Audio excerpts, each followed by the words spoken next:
Insight में चर्चा है रीट परीक्षा के आयोजन की, जो अब तक की सबसे बड़ी भर्ती परीक्षा है। चुनौती है राजस्थान सरकार के कर्मचारियों से लेकर अधिकारियों तक, और सबकी नींद उड़ी हुई है कि आखिरकार किस तरह सफलतापूर्वक तरीके से इस बड़ी भर्ती को अंजाम तक पहुंचाया जाए। चिंता इसलिए भी है कि बार बार न्यायालय के चिंता जताने के बावजूद भी इस परीक्षा का आयोजन एक के बाद एक कारणों से टलता रहा। जहां बेरोजगारों की उम्मीदें टूटती रही, तो वहीं सरकार के लिए भी ये चुनौती बन गया। और अब जब 26 तारीख को यानी 26 सितंबर को इसकी भर्ती मुकर्रर हुई है, तब इसकी परीक्षा को लेकर लाजमी है कि सरकार के अधिकारियों से लेकर कर्मचारियों तक चिंता होना स्वाभाविक है। आखिरकार एक बड़ी चुनौती सरकार के सामने, सरकार के अधिकारियों ने इस बात के लिए तैयारियां पूरी कर ली। पिछले 15 दिन से रात दिन अधिकारियों की टीम जुटी है इसकी सफलता के लिए।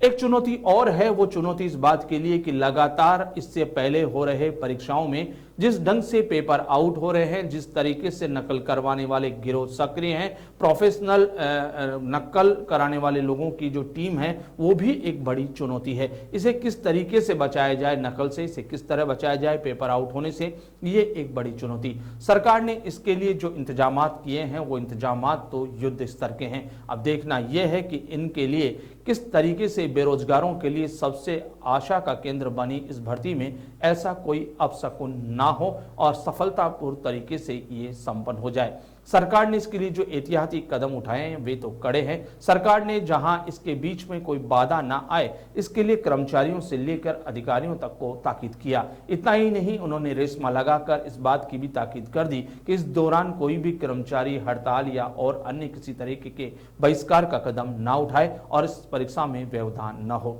वैसे तो इस परीक्षा को करवाने का जिम्मा राजस्थान माध्यमिक शिक्षा बोर्ड को मिला है और उसके पास एक लंबा अनुभव है लाखों बच्चों को परीक्षा करवाने का, लाखों बच्चों को सफलतापूर्ण तरीके से 1 माह से भी ज्यादा तक के परीक्षाओं के आयोजन का। लेकिन फिर भी क्योंकि इस परीक्षा में कई तरह के संशय पहले से थे, इसलिए ज्यादा सगुफे लगाए जा रहे हैं। लेकिन फिर भी सरकार की तैयारी उच्च स्तर की है, जहां पर राजस्थान रोडवेज ने इसके लिए तैयारियां की कि बेरोजगारों को या जो परीक्षार्थी है उनको निःशुल्क तरीके से उनके गंतव्य तक पहुंचाया जाए। तो आखिरकार 23 लाख लोगों को यहां से वहां पहुंचाने में उनकी सांसें फूलने लगी है, लेकिन फिर भी जुटे हैं तैयारियों में। तो उधर रेशमा लगाकर इस बात की सुनिश्चितता की गई है कि कहीं जिनकी ड्यूटी लगाई जाए वो कर्मचारी बहिष्कार और हड़ताल जैसे कदम से अलग रहें। इसके साथ ही सशस्त्र बलों की नियुक्ति यानी सशस्त्र जो पुलिसकर्मी हैं वे वहां मौजूद रहेंगे सेंटर पर और इस बात को सुनिश्चित करेंगे कि वहां कोई भी बाहरी व्यक्ति किसी तरह की दखलंदाजी ना करे। गांव तक इसके सेंटर आए हैं, ग्रामीण क्षेत्रों में उन परीक्षार्थियों को पहुंचना यहाँ चुनौती होगा, तो वहीं नक्कालों से और पेपर आउट करने वाले गिरोहों से बचाना भी एक बड़ी चुनौती है सरकार के सामने। हालांकि इसके लिए उस दिन नेट बंद किया जाए या ना किया जाए, इसको लेकर अभी संशय की स्थिति है।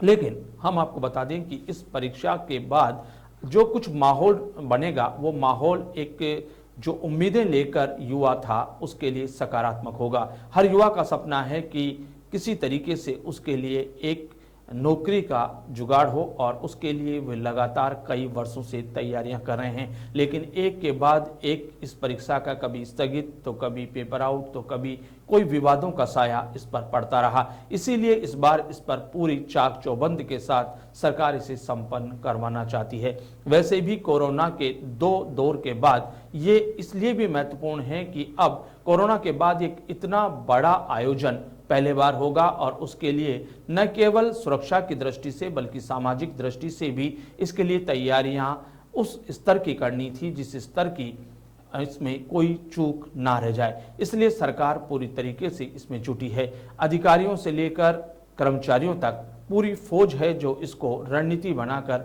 संपन्न करवाना चाहते हैं। वैसे भी बोर्ड के अधिकारियों ने दावा किया है कि उनकी तैयारियां उच्च स्तर की है और किसी तरह की खामी नहीं होगी।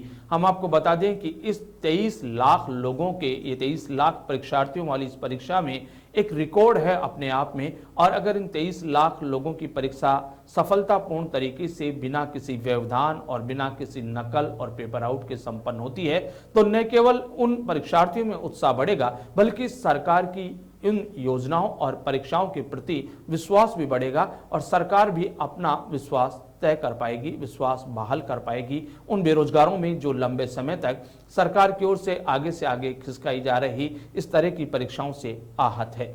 बहरहाल हमारी शुभकामनाएं हैं उन परीक्षार्थियों के लिए जो इस परीक्षा में बैठ रहे हैं।